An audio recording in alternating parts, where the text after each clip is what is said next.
Huitième jour de la neuvaine, l'Immaculée Conception est un mystère d'imitation pour correspondre à la grâce. Au nom du Père, du Fils et du Saint-Esprit, ainsi soit-il.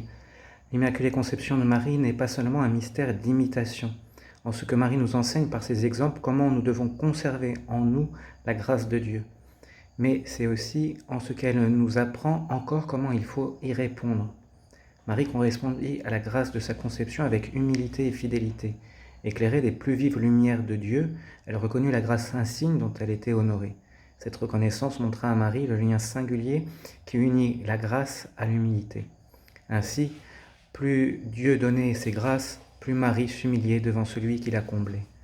Le tremblement de Marie à l'Annonciation est également une marque de son exquise humilité.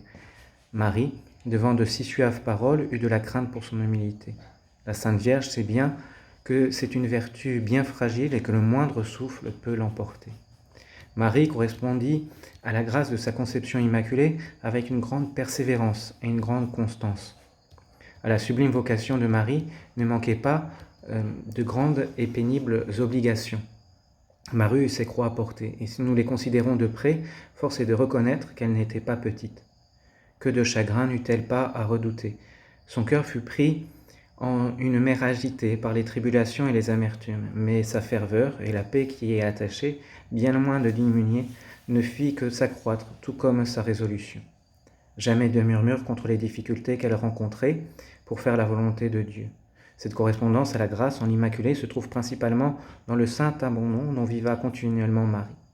En effet, Marie est aussi contente de mettre Jésus au monde dans une étable qu'elle lui était de lui donner naissance dans le plus beau palais du monde. Parce que ce qui compte pour elle, c'est de faire la volonté de Dieu en tout.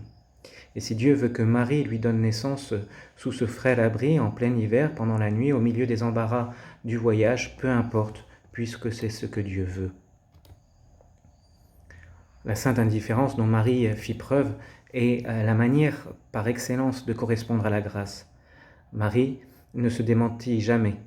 Dieu avait beau, comme il le fit pour Abraham, lui demander d'offrir son fils. Elle ne refuse pas de suivre la sainte volonté de Dieu, n'écoutant ni la voix de la chair ni la voix du sang.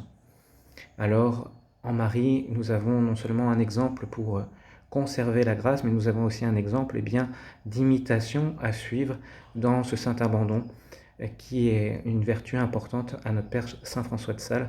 Prions bien à cette intention en ce jour, au nom du Père, du Fils et du Saint-Esprit. Ainsi soit-il.